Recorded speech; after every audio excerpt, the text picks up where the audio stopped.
তো বর্তমানে ভিডিও স্ক্রিনে দেখতে পাচ্ছেন যে এটি একটি কর্মসংস্থান পত্রিকা। তো আমরা প্রশ্ন শুরু করব একের দাগের প্রশ্ন দিয়ে। তো একের দাগের প্রশ্ন আছে, দেখুন, লাইফ জ্যাকেটের মূল কার্যনীতি কি? এটি ডুবন্ত ব্যক্তিকে অক্সিজেন সরবরাহ করে। এটি কোনো ব্যক্তির আয়তন বাড়িয়ে দেয় জলে ভাসার জন্য। এটি কোনো ব্যক্তির আয়তন কমিয়ে দেয় জলে ভাসার জন্য। আর কোনো ব্যক্তি যাতে এর উপর বসতে পারে। তো এখানে একের দাগের সঠিক উত্তর কি হবে? এখানে একের দাগের সঠিক উত্তর হবে কিন্তু বিদ্যাগ। এটি কোনো ব্যক্তির আয়তন বাড়িয়ে দেয় জলে ভাসার জন্য। চলে যাবো আমরা দুই দাগের এই প্রশ্নে। আচ্ছা, বলোমিটার কি পরিমাপে ব্যবহৃত হয়?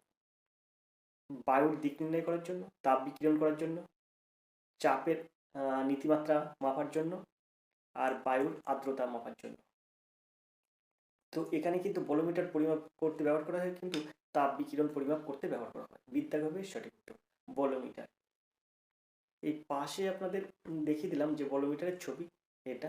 তো আপনারা ছবিটা দেখুন, এখানে বলোমিটারের ছবি দেওয়া আছে। তো এবার আমরা চলে যাবো তিনের দাগের প্রশ্নে। তিনের দাগের প্রশ্ন আছে কি দেখবো? তিনের দাগের প্রশ্ন আছে, দেখুন, সৌরশক্তি বৈদ্যুতিক শক্তিতে রূপান্তরিত করার জন্য নিচের কোন পদার্থের প্রয়োজন? বেরিলিয়াম, সিলিকন, ট্যান্টালাম আর বিশুদ্ধ কার্বন। এর সঠিক উত্তর হবে কিন্তু বিদ্যা, সিলিকন। সৌরশক্তি বৈদ্যুতিক শক্তিতে রূপান্তরিত করার জন্য নিচের কোনটি প্রয়োজন? সিলিকন। বিদ্যা হবে সঠিক উত্তর। দেখবো আমরা চারি দাগের এই প্রশ্নটি। সম্প্রতি সুপ্রিম কোর্ট বচপন বাঁচাও আন্দোলন বনাম ভারত সরকার মামলায় একটি রায় প্রদান করেন। সেটি কি সম্পর্কিত? অবিবাহিত নারীদের গর্ভপাত সম্পর্কিত, বিদ্বেষমূলক বক্তব্য, বাল্যবিবাহ সম্পর্কিত, আর সমলিঙ্গ ব্যবহার সম্পর্কিত। সমলিঙ্গ সমলিঙ্গ বিবাহ সম্পর্কিত। তো এখানে চারি দাগের সঠিক উত্তর কিন্তু ডি দাগ, সমলিঙ্গ বিবাহ সম্পর্কিত। আমরা চলে যাবো পাঁচের দাগের এই প্রশ্নে।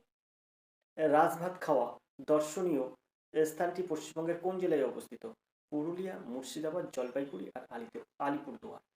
তো এখানে এই যে রাজভাত খাওয়া দর্শনীয় স্থানটি কিন্তু পশ্চিমবঙ্গের আলিপুরদুয়ার জেলায় অবস্থিত। বিদ্যাগ হবে এর সঠিক উত্তর। আমরা চলে যাবো ছয়ের দাগের প্রশ্নে। ছয়ের দাগের প্রশ্ন আছে, দেখুন, কোন মাইক্রোওয়েভ টিউব মাইক্রোওয়েভ ওভেনে ব্যবহার করা হয়? ক্লাস্টন ও magnet tube, klystron tube, magnet tube, আর ট্রাভেলিং ওয়েভ টিউব। তো এখানে ছয়ের দাগের সঠিক উত্তর কি হবে? তো ওইখানে ছয়ের দাগের সঠিক উত্তর হবে কিন্তু ম্যাগনেট টিউব, অর্থাৎ সিদ্ধাগ হবে এর সঠিক উত্তর, ম্যাগনেট টিউব। চলে যাবো আমরা সাতের দাগের প্রশ্নে। তার জন্য প্রশ্ন একটু উপরে দিয়ে দেবো। সাতের দাগের প্রশ্ন আছে, দেখুন, জলে লবণ মেশালে কি ঘটে? এইচ প্লাস আয়নের কেন্দ্রীভবন বৃদ্ধি পায়। ওএইচ প্লাস আয়নের কেন্দ্রীভবন বৃদ্ধি পায়। এইচ প্লাস ওএইচ আয়নের কেন্দ্রীভবন সমান হয়। আর পিএইচ অপরিবর্তিত থাকে। তো এর সঠিক উত্তর হবে জলে লবণ মেশালে কি ঘটে? এর সঠিক উত্তর হবে ওএইচ প্লাস আয়নের কেন্দ্রীভবন বৃদ্ধি পায়। জলে লবণ মেশালে কি ঘটে? ওএইচ প্লাস আয়নের কেন্দ্রীভবন বৃদ্ধি পায়। বিদ্যাগ হবে এর সঠিক উত্তর। আশা করি আপনারা বুঝতে পেরেছেন। চলে যাবো আমরা আটের দাগের এই প্রশ্নে। আটের দাগের প্রশ্ন আছে, কোনগুলি greenhouse gas? CO2, CH4, NO, CFC। CO2, CH4, SO2, NO, CO2, NO, H2S, CO, আর CO, NH2, H2S, N2। তো এখানে আটের দাগের সঠিক উত্তর কি হবে? কোনগুলি গ্রিনহাউস গ্যাস? এখানে আমরা গ্রিনহাউস গ্যাস যেটা পাচ্ছি, গ্রিনহাউস গ্যাস মূলত মিথেন আছে, আপনার ক্লোরোফ্লোরো কার্বন আছে, CO2 আছে, এগুলো কিন্তু গ্রিনহাউস গ্যাস। তো আমরা এখানে দেখুন সিএফসি কিন্তু এই তিনটিতে একটাও নেই। সিএফসি ক্লোরোফ্লোরো কার্বন, অর্থাৎ সিএফসি কিন্তু আপনার একটি গ্রিনহাউস গ্যাস। তো দেখুন বির অপশানে সিএফসি নেই, সির অপশানে সিএফসি নেই, ডির অপশানেও সিএফসি নেই, কিন্তু এই অপশানে কিন্তু সিএফসি আছে। তাহলে ক্লোরোফ্লোরো কার্বন কিন্তু একটা গ্রিনহাউস গ্যাস। তো এখানে দেখুন সিএফসি আছে, আবার এই যে নাইট্রিক অক্সাইড আছে, NO, আর তারপরে কার্বন ডাইঅক্সাইড আছে CO2, আর এই দেখুন মিথেন আছে CH4। তো carbon dioxide, methane, nitric oxide এবং ক্লোরোফ্লোরোকার্বন, এই চারটেই কিন্তু গ্রিনহাউস গ্যাস। এর মধ্যে এই চারটি কিন্তু গ্রিনহাউস গ্যাস, অর্থাৎ এর দেখা হবে সঠিক উত্তর। কিন্তু দেখুন সিএফসি আর কোনোটাই নেই। তাহলে আপনার সিএফসি তো আপনারা অবশ্যই জানেন যে একটি গ্রিনহাউস গ্যাস। চারটি এখানে এই যে চারটি কিন্তু গ্রিনহাউস গ্যাস। তো আশা করি প্রশ্নটা আপনারা বুঝতে পেরেছেন। চলে যাবো আমরা নয় থেকে এই প্রশ্নে। মানুষের রক্তরসে কত শতাংশ জল থাকে? 60 থেকে 64, 70 থেকে 75, 80 থেকে 82, 91 থেকে 92। তো এখানে নয় দাগের সঠিক উত্তর কি হবে? তো মানুষের রক্তরসে কিন্তু 60 থেকে 64% জল থাকে। এর দাগ হবে এর সঠিক উত্তর। চলে যাবো আমরা 10 দাগের এই প্রশ্নে। কোন রোগটি ছোঁয়াচে? ডায়াবেটিস, ডিপথেরিয়া, আর্থ্রাইটিস আর লিউকোমিয়া কোন রোগটি সোয়াসে? তো এখানে ডিপথেরিয়া কিন্তু একটি সোয়াসে রোগ, ডিপথেরিয়া। 10 দাগের সঠিক উত্তর হবে বৃদ্ধা। আমরা চলে যাবো 11 দাগের এই প্রশ্নে। উদ্ভিজ্জ তেল থেকে কোন পদ্ধতিতে ঘি তৈরি করা হয়? হাইড্রোলোসিস, আগার আগার আর জারণ আর হাইড্রোজেনেশন। তো এখানে 11 দাগের সঠিক উত্তর কি হবে? তো 11 দাগের সঠিক উত্তর হবে তো ডি দাগ, হাইড্রো হাইড্রোজেনেশন, হাইড্রোজেনেশন অর্থাৎ ডি দাগ হবে সঠিক উত্তর, হাইড্রোজেনেশন।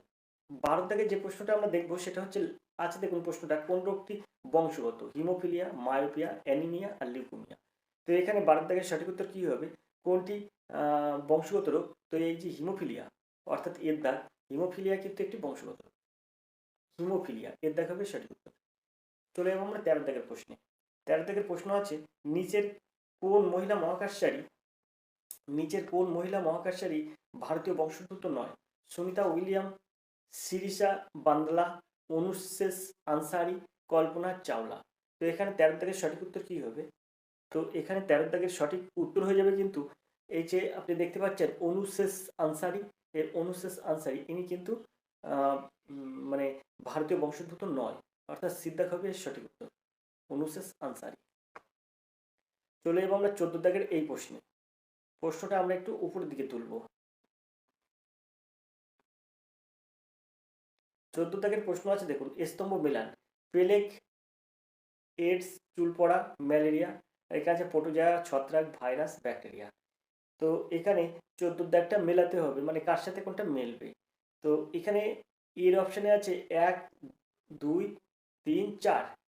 তো এখানে এর সঠিক উত্তর হবে কিন্তু ডি দাগ, এই যে 4, 3, 2, 1, অর্থাৎ এই প্লেগ কিন্তু একটি ব্যাকটেরিয়া ঘটিত রোগ। এর দাগের সঙ্গে এই 4 দাগটা মিলবে, এর দাগের সঙ্গে এই 4 দাগটা মিলবে। আর এইডস, এখানে যে বিদ্যাগে আছে এইডসের সঙ্গে কিন্তু এইডস কিন্তু একটা ভাইরাস, 3-3-এর দাগ। আর চুল পড়ার সাথে কিন্তু মিলবে, সির অপশানের সাথে মিলবে কিন্তু আপনার চুল পড়া, ছত্রাক। আর এই যে ম্যালেরিয়ার সঙ্গে মিলবে প্রোটোজোয়া, অর্থাৎ ডি দাগটা হবে সঠিক উত্তর। চলে যাবো আমরা 15 দাগের এই প্রশ্নে। নীল আকাশের নিচে চলচ্চিত্রের পরিচালক কে? সত্যজিৎ রায়, মৃণাল সেন, ঋত্বিক ঘটক, সন্দীপ রায়। তো এখানে 15 দাগের সঠিক উত্তর কি হবে? তো 15 দাগের সঠিক উত্তর হবে কিন্তু নীল আকাশের নিচে চলচ্চিত্রের পরিচালক, এই যে বীর অপশান আছে, বীর অপশানে যে মৃণাল সেন কিন্তু নীল আকাশের নিচে এই চলচ্চিত্রটির পরিচালক মৃণাল সেন। বিদ্যাগ হবে সঠিক উত্তর। চলে যাবো আমরা পরের প্রশ্নে। 16 দাগের প্রশ্ন আছে, দেখুন বাতজনিত হৃৎপিণ্ডের রোগ সারাতে ব্যবহৃত হয় অ্যাসপিরিন, স্ট্রেপ্টোমাইসিন, কুইনাইন আর পেনিসিলিন। তো এখানে 16 দাগের সঠিক উত্তর কি হবে? তো 16 দাগের সঠিক উত্তর হবে কিন্তু অ্যাসপিরিন, অর্থাৎ এর দাগ হবে এর সঠিক উত্তর। চলে যাবো আমরা 17 দাগের প্রশ্ন। 17 দাগের প্রশ্ন আছে, দেখুন নিচের কোন পদার্থটি প্রকৃতিতে সব থেকে বেশি পাওয়া যায়? গ্লুকোজ, সেলুলোজ, ফ্রুক্টোজ আর সুক্রোজ। তো এখানে 17 দাগের সঠিক উত্তর কি হবে? তো 17 দাগের সঠিক উত্তর হবে কিন্তু বিদ্যাগ, অর্থাৎ সেলুলোজ কিন্তু প্রকৃতিতে সব থেকে বেশি পাওয়া যায়, সেলুলোজ। আমরা চলে যাবো 18 দাগের প্রশ্নে। কোন ভিটামিনে কোবাল্ট পাওয়া যায়? Vitamin B1, vitamin B2, vitamin B6 আর ভিটামিন B12। তো কোন ভিটামিনে কোবাল্ট পাওয়া যায়? তো এখানে 18 দাগের সঠিক উত্তর হবে কিন্তু ডি দাগ, অর্থাৎ ভিটামিন B12 কিন্তু আপনার বেশি পরিমাণে কোবাল্ট পাওয়া যায়। চলে যাবো 19 দাগের এই প্রশ্নে। পেসমেকার কি নামে পরিচিত? এসএ নোটস, এভি নোটস, কার্ডোই টেন্ডিনাল আর কোনোটি নয়। তো 19 দাগের সঠিক উত্তর কি হবে? তো 19 দাগের সঠিক উত্তর হয়ে যাবে কিন্তু আপনার এখানে হবে সঠিক উত্তর এসএ নোটস। পেসমেকার কি নামে পরিচিত? এসএ নোটস নামে পরিচিত, এসএ নোটস। এর দাগ হবে সঠিক উত্তর। চলে যাবো আমরা 20 দাগের এই প্রশ্নে। অ্যান্টাসিডে কোন ক্ষার ব্যবহার করা হয়? Calcium hydroxide, barium hydroxide, magnesium hydroxide আর সিলভার হাইড্রক্সাইড। তো 20 দাগের সঠিক উত্তর কি হবে? অ্যান্টাসিডে কোন ক্ষার ব্যবহার করা হয়? তো এর সঠিক উত্তর হবে কিন্তু ক্যালসিয়াম হাইড্রক্সাইড, অর্থাৎ এর দাগ হবে সঠিক উত্তর, ক্যালসিয়াম হাইড্রক্সাইড ব্যবহার করা হয় অ্যান্টাসিডে। চলে যাবো আমরা পরের প্রশ্নে।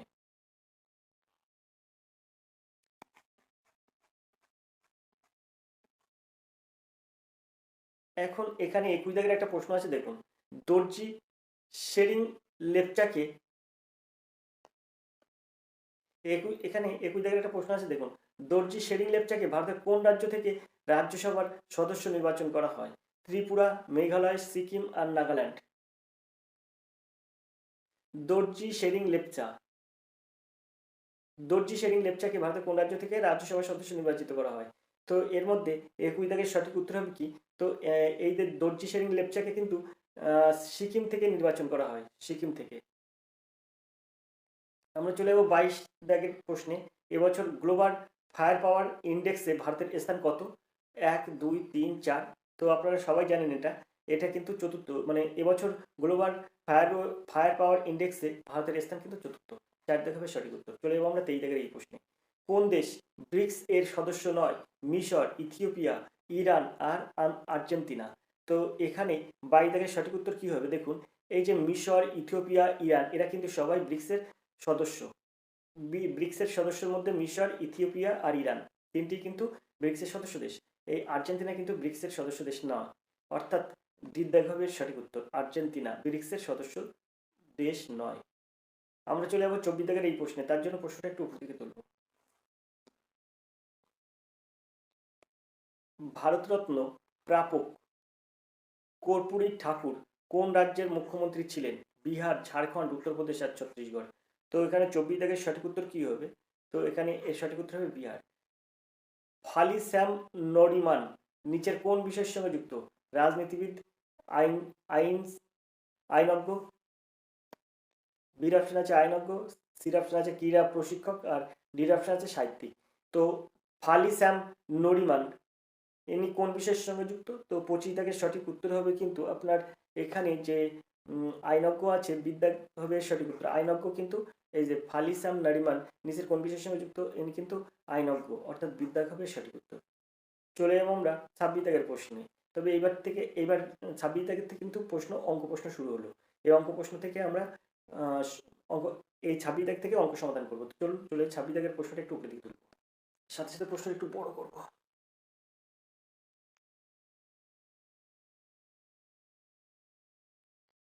তো আমরা এই 26 দাগের থেকে অঙ্ক শুরু করব।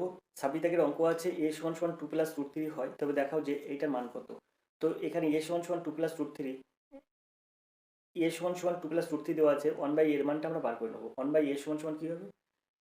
1 বাই a সমান সমান হয়ে যাবে কিন্তু 1 বাই 2 প্লাস রুট 3।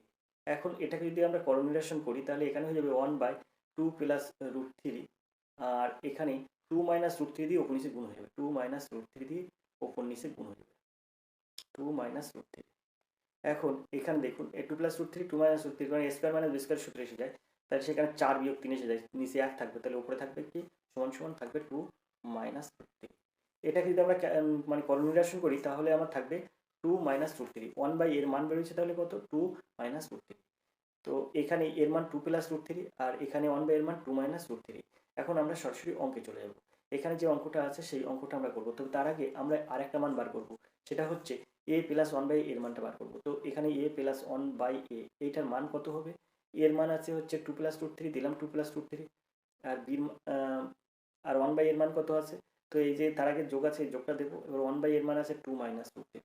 তো আমি এখানে মাইনাস রুট 3 প্লাস রুট 3 কেটে দিলাম, এই 2 আর 2 4 হলো, তো সমান সমান 4 বসে দিলাম। এখন কি হবে? এখন এটাকে আমরা ভাঙাবো। কীভাবে ভাঙাবো দেখুন, এখানে এস কেটে এরকমভাবে করতে পারি, a6 by a Q plus এখানে a4 বাই a কিউ করতে পারি, a4 বাই a কিউ করতে পারি, তারপরে plus a square by a cube করতে পারি, প্লাস 1 বাই a কিউ করতে পারি। তো এটা সমান সমান কী হবে? a6 বাই a কিউ মানে শুধু a কিউ, প্লাস এই যে a6 আর a কিউ কাটলে a কিউ হয়ে যাবে, আর এখানে এই a কিউ আর a4 কাটলে এখানে a হয়ে যাবে, আর a কিউ আর a স্কোয়ার কাটলে এখানে 1 হবে উপরে আর নিচে হবে a। তো এখানে আমরা বসিয়ে দিতে পারি কি a কিউটা বসিয়ে দিলাম, আর এখানে দেবো কি a, তারপরে প্লাস আছে প্লাস দেবো, 1 বাই a দেবো, তারপরে এই প্লাস 1 বাই a কিউ দেবো, প্লাস 1 বাই a কিউ। এখন এই প্লাস 1 বাই a কিউ আর এখানে a কিউটা এক সাইডে নিয়ে যাবো, তো এখানে আমরা করতে পারি a কিউ এর whole cube plus 1 by a এর হোল কিউ, এরকমও করতে পারি আমরা, আর এখানে plus a plus 1 by a পড়ে থাকলো। এখন এটা সমান সমান আমরা লিখতে পারি কি, এটা সমান সমান লিখতে পারি a প্লাস 1 বাই a এর whole cube minus 3 into a plus b, a into 1 by a into a plus b, a plus 1 by A, অর্থাৎ মানে A cube plus one by এর হোল কিউবের সূত্র হলো এটা। তারপরে যে plus A plus one by A আছে সেটা আমরা বসিয়ে দেবো, তো plus A plus one by A বসিয়ে দিলাম। এখন এইটার মান কত, এটার মান 4, তো আমরা এটাকে 4-এর হোল কিউব করে দেবো, মাইনাস 3 এই এ আর এ কেটে যাবে, তারপরে into A plus one by এর মান কত 4 দিলাম 4, তারপরে এই যে এটা ইন্টু, কিন্তু এটা পুরো এটা একটা পয়েন্ট দিলাম ইন্টু, আর এখানে কিন্তু হবে প্লাস, এখানে এ প্লাস ওয়ান বাই এর মান কত 4, তো আমরা এখানে 4 দেবো। তো এখানে যদি আমরা ক্যালকুলেশন করি তাহলে 4 4 16, 4 64, 64 আর 3 4 12, 64 থেকে 12 বিয়োগ করলে হয় 52, 52 আর এই 4 দাও 56, তো এর উত্তর হয়ে যাবে কিন্তু 56, অর্থাৎ সিদ্ধা হবে এর সঠিক উত্তর 56। চলে যাবো আমরা 7 দাগের এই প্রশ্নে। 7 দাগের অঙ্কটা আমি করার চেষ্টা করেছি আলাদাভাবে, কিন্তু এর উত্তর মেলাতে পারিনি। যদি আপনারা উত্তরটা মেলাতে পারেন তাহলে অবশ্যই কমেন্ট করবেন এর উত্তরটা কত। 7 দাগের অঙ্কের উত্তর মেলাতে পারিনি। তো আমরা চলে যাবো 28 দাগের প্রশ্নে। 28 দাগের যে প্রশ্নটা আমরা দেখব সেটা হচ্ছে, দেখুন P Q plus Q R plus R P সমান সমান 0 হয়, তাহলে এইটার মান কত। তো দেখুন এইটা সমান সমান যেহেতু 0, তাহলে আমরা করতে পারি, এই যে Q R plus R P সমান সমান মাইনাস পি কিউ, তো এইরকমভাবে আমরা বার করতে পারি। এই দেখা যাচ্ছে কিউ আর এ সাইডে রাখলাম, প্লাস আর পি সমান সমান এই প্লাস পি কিউটা ওই সাইডে গেলে মাইনাস পি কিউ হয়। তো এইভাবে আমরা সবকটা মাইনাস ওই সাইডে রাখতে পারি আর একটা প্লাস করতে পারি। এই দুটো আপনি এই সাইডে রেখে প্লাস সমান সমান এটা ওই সাইডে নিয়ে গেলেন মাইনাস আর পি, এরকম করতে পারি। তো আমরা এই মানগুলো এখানে বসাবো, কীভাবে বসাবো দেখুন, এই যে মাইনাস কিউ আর, এই কিউ আর এর পরিবর্তে আমরা এখানে যদি কিউ আর কোথায়, এই যে কিউ আর এর পরিবর্তে আমরা বসাতে পারি এই P Q plus R P, কারণ এইটা সমান সমান 0 হলে এই P Q plus R P সমান সমান এই প্লাস কিউ আর ওই সাইডে গেলে মাইনাস কিউ আর হয়, তাই P Q plus R P সমান সমান মাইনাস কিউ আর এই সাইডে করতে পারি। তো মাইনাস কিউ আর সমান সমান লিখতে পারি P Q plus R P, এই জায়গাটায় আমরা এরকম লিখতে পারি, পি স্কোয়ারটা এখানে দিতে পারি আর এখানে দিতে পারি কিন্তু P square plus P Q plus R P. তো এখান থেকে যদি আমরা পিটা কমন নিই তাহলে কি হয় দেখুন, এখানে এই পিটা এই পি স্কোয়ার বসিয়ে দিলাম আর এখানে একটা পিটা কমন নিলাম, একটা পি এখান থেকে কমন নেব, কমন নিলে থাকবে কিন্তু একটা P plus Q plus R, এটা এরকম থাকবে, এই পিটা আর এই পিটা কেটে গেলে এখানে উপরে একটা পি থাকবে। তা সবার দেখবেন এরকম P by P Q R থাকবে, সবারই থাকবে। তো এটা যেমন P by P plus Q plus R হলো, এখানে এটাও থাকবে কিন্তু ওই এখানেও কিন্তু সেম হবে। এই যে মাইনাস পি আর, এই যে মাইনাস পি আর, এই মাইনাস পি আরটা আপনি কি করবেন, এই যে এই পি আরটা এই সাইডে দেবেন, দিলে এখানে থাকবে P Q plus Q R সমান সমান মাইনাস পি আর। তো পি আর এর পরিবর্তে আপনি P Q plus Q R দেবেন এখানে দিয়ে, কিন্তু আপনি এরকম একটা করবেন, এখানে ওরকম করলেও আপনার ওই একই জিনিস আসবে। তো এইটা যেমন এই হলো, এবার তারপরে প্লাস হবে, প্লাস এই কিউ বাই এই P plus Q plus R এসে যাবে, P plus Q plus R, এখানেও কিন্তু প্লাস এই R by P plus Q plus R, এটা এসে যাবে সবার ক্ষেত্রে। তারপর এটাকে আপনি যোগ করবেন, যোগ করলে এই লসে হয়ে যাবে পি প্লাস কিউ প্লাস আর, আর উপরে সবার হয়ে যাবে পি প্লাস কিউ প্লাস আর। তো এটা কেটে গেলে এক থাকে, তো এর সঠিক উত্তর হবে এক, দ্বিতীয় হবে সঠিক উত্তর। আশা করি আপনারা বুঝতে পেরেছেন। সবার যেমন বললাম, এই যেরকম এইটা আমি পি কিউটা একটা ওই সাইড নিয়ে গিয়ে দেখাইছি, এই প্রত্যেকটার ক্ষেত্রে যেখানে পি আর আছে তা আপনি পি আরটা ওই সাইড নিয়ে যাবেন, তাহলে এই P Q plus Q R এই পি আর এর পরিবর্তে বসে দেবেন, দেখবেন সবার অঙ্ক ঠিক হয়ে যাবে, সব এরকম একটা সমাধান চলে আসবে। আশা করি অঙ্কটা আপনারা বুঝতে পেরেছেন, বিদ্যা হবে সঠিক উত্তর। এখানে জায়গার অভাবে আমি জিনিসটা পরিষ্কার করে দেখাতে পারলাম না, এর জন্য আমি দুঃখিত। আমরা চলে যাবো 29 দাগের এই প্রশ্নে, তার জন্য প্রশ্নটা আমরা একটু উপর দিকে তুলব। 29 দাগের একটা প্রশ্ন আছে, দেখুন, একটি নল এক্স ঘন্টায় একটি ট্যাঙ্ক ভর্তি করে, অন্যটি খালি করতে সময় নেয় ওয়াই ঘন্টা, তাহলে উভয় নল একসঙ্গে কত ঘন্টায় ট্যাঙ্কটি ভর্তি করে যদি ওয়াই গ্রেটার দেন এক্স হয়। তো এখানে হবে, এখানে একটি নল এক্স ঘন্টায় একটি ট্যাঙ্ক ভর্তি করে, অন্যটি খালি করে, তাহলে এর সূত্র হয়ে যাবে কিন্তু X Y by X minus Y, অর্থাৎ এই এর দেখা হবে সঠিক উত্তর। এখানে যেমন বলেছে একটি নল এক্স ঘন্টায় ট্যাঙ্ক ভর্তি করে, তাহলে মানে এক্স ঘন্টায় ভর্তি করে এক অংশ, 1 ঘন্টায় ভর্তি করবে কত 1 বাই এক্স অংশ, আর খালি করে ওয়াই ঘন্টায়, তাই ওয়াই ঘন্টায় খালি করে এক অংশ, 1 ঘন্টায় খালি করে কত 1 বাই ওয়াই, তো 1 by X minus 1 by Y. তো এটা সমান সমান ক্যালকুলেশন করে তাহলে এখানে হয়ে যাবে এক্স ওয়াই আর এখানে হয়ে যাবে এক্স মাইনাস ওয়াই, এটা যদি হয় তাহলে এত মিনিটে খালি হয় এক অংশ, 1 মিনিটে খালি হয় কত অংশ, তাহলে সেই ক্ষেত্রে উল্টে যাবে, উল্টে গিয়ে X Y by X minus Y হয়ে যাবে। অর্থাৎ এখানে এই যে X Y by X minus Y যে সূত্র বললাম সেই সূত্রটা এসে যাবে। তো এর দেখা হবে সঠিক উত্তর X Y by X minus Y. আশা করি অঙ্কটা আপনারা বুঝতে পেরেছেন। চলে যাবো আমরা 30 দাগের অঙ্ক। 30 দাগের একটা অঙ্ক আছে দেখুন, ঘন্টায় 48 কিলোমিটার গতিবেগে চলমান একটি ট্রেন বিপরীত দিক থেকে আসা ঘন্টায় 42 কিলোমিটার গতিবেগে তার গতিবেগের ও তার অর্ধেক দূরত্বের অপর একটি ট্রেনকে 12 সেকেন্ডে অতিক্রম করে। যদি ট্রেনটি একটি প্ল্যাটফর্ম অতিক্রম করতে 45 সেকেন্ড সময় নেয়, তবে তাহলে ট্রেনটির দৈর্ঘ্য কত হবে? তো অঙ্কটা কীভাবে সহজে সমাধান করবেন দেখুন। তো আমরা কি করব, এখানে দুটি ট্রেনের আপেক্ষিক গতিবেগ বার করব, অর্থাৎ এস এর মান বার করব। এস সমান সমান ডি বাই টি এই সূত্রে করব, এস সমান সমান ডি বাই টি এই সূত্রে কিন্তু অঙ্কটা সমাধান করব। তো দুটো ট্রেন যেহেতু বিপরীত দিক থেকে আসছে, তাহলে তাদের আপেক্ষিক গতিবেগ হবে 48 প্লাস 12, 48 প্লাস 42, তাহলে হয়ে যাবে 90 কিমি। তো 90 কিমি পার ঘন্টাটাকে আমরা মিটার পার সেকেন্ডে প্রকাশ করব। মিটার পার সেকেন্ডে প্রকাশ করতে গেলে 5/18 দিয়ে গুণ করতে হবে। তো 5/18 দিয়ে গুণ করলে 5×18 90 হয়ে যাবে। তো 5×5 = 25 কি হলো মিটার পার সেকেন্ড হলো এর আপেক্ষিক গতিবেগ। এখন এখন এস সমান সমান ডি বাই টি এই সূত্রে ফেলাবো। তো এস এর মান পাবো কত? 25। তো আমরা এখানে এস এর মান 25 দিলাম। ডির মান কত? ডির মান আমরা বার করবো। ডির মান কত? ডির মান এখানে আছে 12 সেকেন্ড অতিক্রম করে, 12 দিলাম। তো ডির মান আমরা পেয়ে যাচ্ছি 5×12 = 60, হাতে 4, 12×2 = 24, আর 6 30, 300 মিটার। দুটি ট্রেনের দৈর্ঘ্য যদি 300 মিটার হয়, এখানে বলেছে দেখুন, যদি ট্রেনটি একটি প্ল্যাটফর্ম অতিক্রম করতে 45 সেকেন্ড সময় নেয়। একটি ট্রেন মানে প্ল্যাটফর্ম অতিক্রম করতে 45 সেকেন্ড সময় নেয়। তো আমরা কি জানি? আমরা জানি কিন্তু মানে কোনো প্ল্যাটফর্মকে অতিক্রম করার অর্থ হচ্ছে ট্রেনটি নিজের দৈর্ঘ্যকে অতিক্রম করা। তো এখানে 45 সেকেন্ডে কতটা যাবে? 48 কিলোমিটার গতিবেগে সম্পন্ন যে ট্রেনটি, সেটির গতিবেগ যদি 48 কিলোমিটার পার ঘন্টা হয়, তাহলে সে 45 সেকেন্ডে কতটা যাবে সেটা আমরা বার করবো। তাই আমরা কি করব, এই 48টাকে 48 গুণ 5/18 দিয়ে গুণ করতে হবে, দিলে মিটার পার সেকেন্ড হয়ে যাবে। তাকে আমরা গুণ করবো কত? এই যে এখানে বার করলাম কত, এই এখানে এই যে 45 সেকেন্ড আছে, 45 সেকেন্ড কত সময় যায়, কত দূর যায়? যেহেতু প্ল্যাটফর্ম অতিক্রম করতে ট্রেনটি 45 সেকেন্ড সময় লাগে, 45 সেকেন্ডে সে কতটা যাচ্ছে, তো এখানে 45 গুণ করে দেবো। তো এখানে 18 আর এই 48 কাটবো, তো কাটলে 3×6 = 18 হয়, আর এখানে 6×8 = 48 হয়, অর্থাৎ 8 হয়। আর এখানে 3 আর এই 45 কাটলে হয়ে যায় 15। তার 5×8 = 40, 40 আর 15 যদি আমরা গুণ করি তাহলে হয়ে যাবে 60, 600।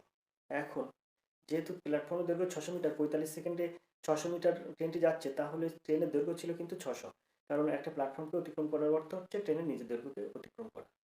তাহলে 600 মিটার ওই 48 কিলোমিটার বেগে গতিবেগ সম্পন্ন ওই মানে ট্রেনটির দৈর্ঘ্য ছিল কিন্তু 600 মিটার।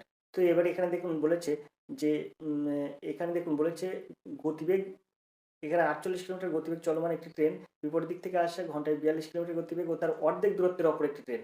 এখানে বলেছে তার অর্ধেক দূরত্বের অপর একটি ট্রেন, তার মানে 2:1 অনুপাতে যাবে। তো আমরা এই যে মোট মানে এর গতি দৈর্ঘ্য বার করলাম 600, এখানে বার করলাম 600, মোট দৈর্ঘ্য বার করলাম কিন্তু 600। তো 600 থেকে ট্রেনের দৈর্ঘ্য তাহলে কীভাবে বার করবো? 2:1 অনুপাতে হবে। বলেছে যে তার অর্ধেক দূরত্বের অপর একটি ট্রেন। তো 2:1, একটার যদি 2 মিটার হয় আর একটার 1 মিটার হবে, তো 600 মিটারের থেকে 200 বাদ দিতে হবে, তার মানে একটা হবে 400 মিটার। তার ট্রেনটির দৈর্ঘ্য হবে কিন্তু 400 মিটার। 600 মিটার থেকে 400 মিটার কিন্তু একটা ট্রেনের দৈর্ঘ্য হবে, একটা ট্রেনের দৈর্ঘ্য হবে 200 মিটার। তাহলে এখানে বলছে না, তাহলে ট্রেনের দৈর্ঘ্য কত? এখানে বলছে কি 45 সেকেন্ড, এই ট্রেনটি একটি প্ল্যাটফর্মকে অতিক্রম করতে নেয় 45 সেকেন্ড সময় নেয়, তাহলে ট্রেনের দৈর্ঘ্য কত? তার ট্রেনের দৈর্ঘ্য কিন্তু 400 মিটার, অর্থাৎ তো এখানে ট্রেনের দৈর্ঘ্য যাবে কিন্তু 400 মিটার। এখানে ডিদ্দাগ হবে সঠিক উত্তর। এর পরের অঙ্কগুলো কিন্তু পরবর্তী